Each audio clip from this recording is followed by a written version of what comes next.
आषाढस्य प्रथम दिवसे.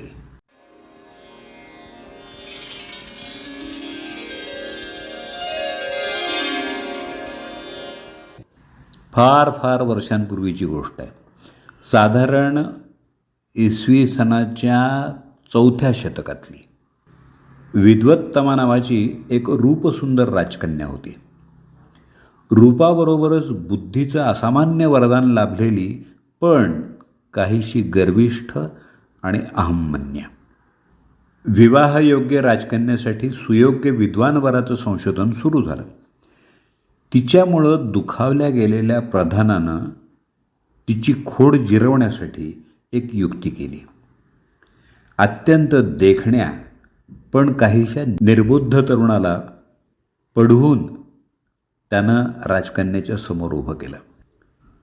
राजकन्येला त्यानं संकेतात दिलेली उत्तरं भावली आणि त्यांचा विवाह संपन्न झाला. काही दिवसातच तिच्या लक्षात आलं की आपला पती अत्यंत सुमार बुद्धीचा आहे. ती त्याला घरून पडून बोलू लागली. आपल्या पदरात हे अशिक्षित ध्यान पडलेलं पाहून क्रोधाविष्ट झालेल्या राजकन्यानं त्याला घराबाहेर काढलं.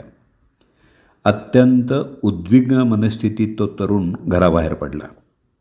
आपण आपलं आयुष्य संपवून टाकावं, अशा जगण्याला काय अर्थ आहे, असे विचार त्याच्या मनात घोंगावत असतानाच तो एका कालीच्या मंदिरापाशी आला. कालीमातेच्या मूर्तीकडं बघता बघता तो ध्यानावस्थेत गेला. 7 दिवसानंतर त्याला कालीमाता प्रसन्न झाली आणि तिनं त्याला आशीर्वाद दिला. ज्ञानार्जन कर, विद्वान हो, असा उपदेश केला. कालीमातेचा आशीर्वाद घेऊन तो तरुण गुरुगृही गेला. ज्ञानार्जन केलं, तप केलं, साधना केली. आता तो मोठा विद्वान म्हणून ओळखला जाऊ लागला. देशोदेशीच्या राजसभामध्ये त्यानं आपल्या विद्वत्तेच्या जोरावर आपली छाप पाडली. मजल दरमजल करत तो राजकन्याच्या राजसभेत आला. विद्वानांशी वादविवाद करून त्यानं राजसभा जिंकून घेतली आणि मग राजकन्येला आणि तिच्या वडिलांना त्यानं आपली ओळख दिली.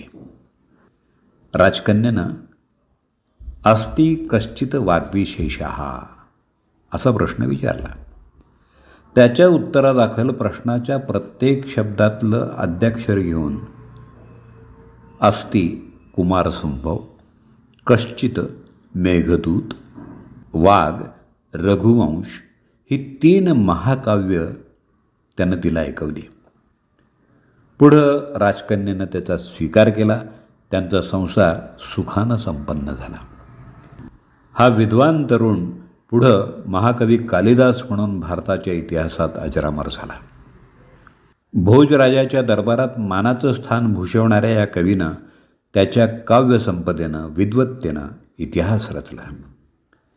आषाढ म्हटलं की आठवतो पंढरीचा पांडुरंग, काळ्या ढगांमधून गर्जना करत बरसणारा पाऊस आणि त्याबरोबरच महाकवी कालिदास. त्याची अजरामर साहित्यकृती मेघदूत. त्याची कथाही विलक्षण सुंदर आहे. कुबेराचा सेवक यक्ष. त्याचं काम काय होतं तर कुबेराच्या पूजेची सगळी तयारी करून ठेवायची. सकाळी सकाळी ताजी कमलपुष्प आणून ठेवायची. यक्षाचं लग्न होतं. त्याची पत्नी विलक्षण सुंदर असते.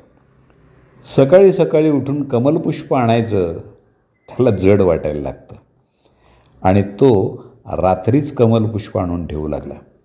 एके दिवशी त्या कमलपुष्पात कुबेराला एक भ्रमर दिसला. क्रोधायमान झालेल्या कुबेरानं यक्षाला बोलावून घेतलं. चौकशी केल्यावरती कळलं की कमलपुष्प ताजी नाहीत तर ती रात्रीच काढून ठेवलेली आहेत. झालं, कुबेरानं यक्षाला शाप दिला. 1 वर्ष शिक्षा म्हणून विजनवासात जायची शिक्षा केली. यक्ष रामगिरीवर येऊन राहिलेला. यक्षाच्या सगळ्या सिद्धी लोप पावल्या. तो अत्यंत विमनस्क अवस्थेत एक एक दिवस मोठ्या मुश्किलीनं ढकलतोय.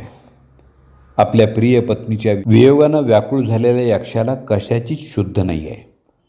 त्याच्या हातातलं सोन्याचं कडं अलगद खाली पडलं आहे, इतका तो खंगला आहे. आपल्या प्रिय पत्नीच्या विरहात अत्यंत अस्वस्थ मनस्थितीत असताना त्याला आकाशात एक प्रचंड मोठ्या हत्तीसारखा मेघ विहार करताना दिसला. जणू कोणी हत्ती पहाडावरती ढुश्या देतोय असं भासत होतं. त्यानं त्या प्रचंड मेघाबरोबरच आपल्या प्रिय पत्नीला संदेश द्यायचं ठरवलं. यक्षानं मेघाला हिमालयात दूर असलेल्या आपल्या पत्नीला संदेश घेऊन जाणाऱ्या मेघाला सांगितलेला घराचा पत्ता असंच मेघदूत या काव्याचं स्वरूप आहे.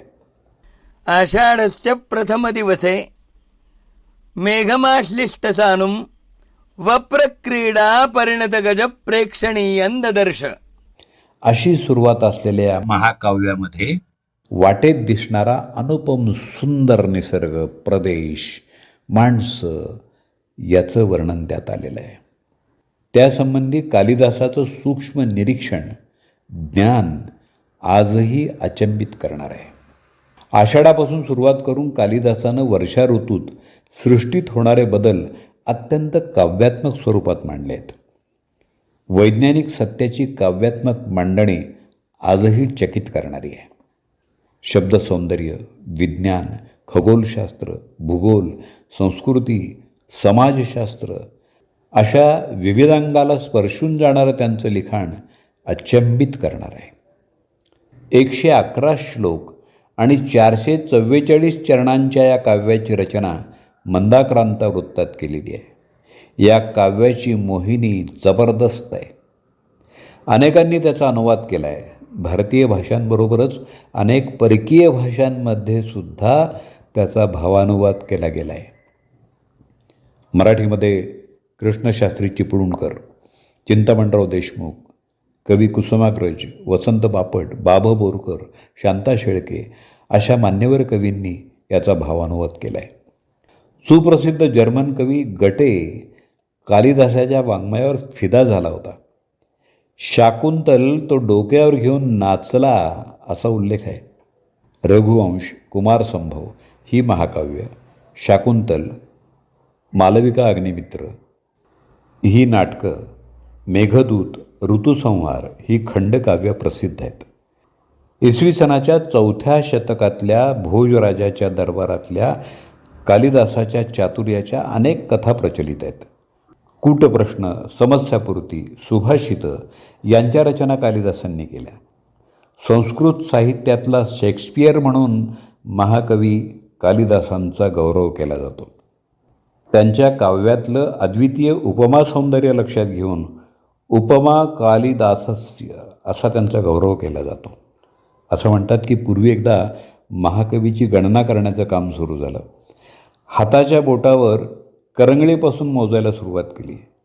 पहिलं नाव कालिदास हे घेतल्यावर त्यांच्या योग्य कोणी दुसरा कवी सापडेच ना, म्हणून करंगळीनंतरच्या बोटाचं अनामिका हे नाव सार्थ झालं.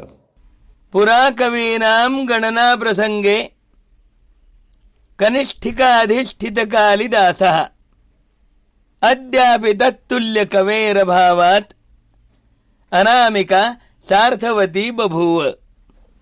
शतकानुशतकं आपल्या काव्य संपदेनं ज्ञानी रसिकांच्या मनावर राज्य करणाऱ्या या कवीनं आपल्या काव्यातून आषाढस्य प्रथम दिवस अविस्मरणीय केला. आणि म्हणून आषाढाच्या पहिल्या दिवशी महाकवी कालिदासाचं स्मरण केलं जातं. आपणही महाकवी कालिदास आठवूया, त्यांच्या वाङ्मयाचं स्मरण करूया आणि महाकवी कालिदासांना वंदूया.